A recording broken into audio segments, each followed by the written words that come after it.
as India's Operation Sindoor dismantled terrorist sites in Pakistan and its occupied territories. The world's most powerful nations are now stepping in and reacting to this whole situation. Dear viewers, it is important to understand how the world is responding to this operation by India because it shows India's diplomatic and soft power, India's diplomatic goodwill that we have developed over the years. India's targeted attack on terror camps in retaliation for the deadly Pahalgam terror attack have left at least 100 terrorists dead. Pakistan in response claimed to have struck India's positions and drowned multiple Indian jets, an assertion, a claim that Pakistan has not been able to prove as of now.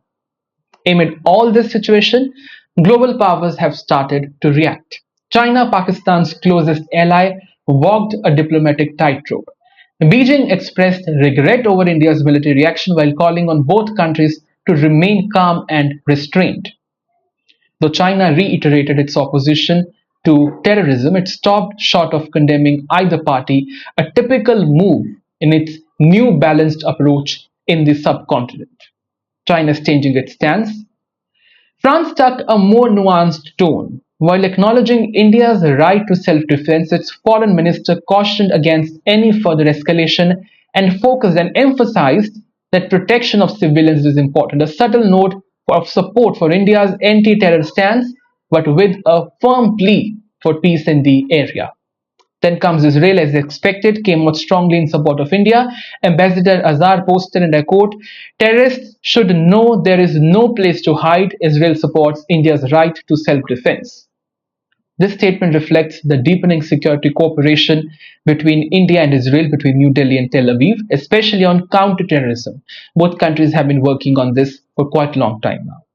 Then comes Japan. Japan too condemned the April 22nd terror attack in Kashmir and warned that the situation could spiral into, and I quote, full-scale military operation. Tokyo called for immediate dialogue, urging both sides to stabilize the region through diplomacy. This is what Japan said. Then comes Russia. Now, Russia, traditionally a close partner to both India and Pakistan, expressed deep concerns, quote unquote, over the growing hostilities and called for restraint.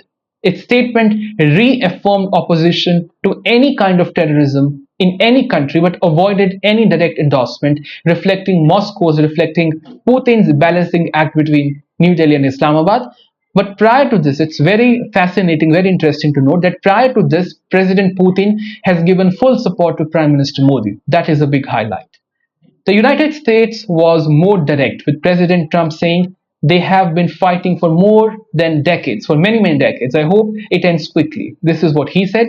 US officials said they were closely monitoring the situation and echoed calls for de-escalation.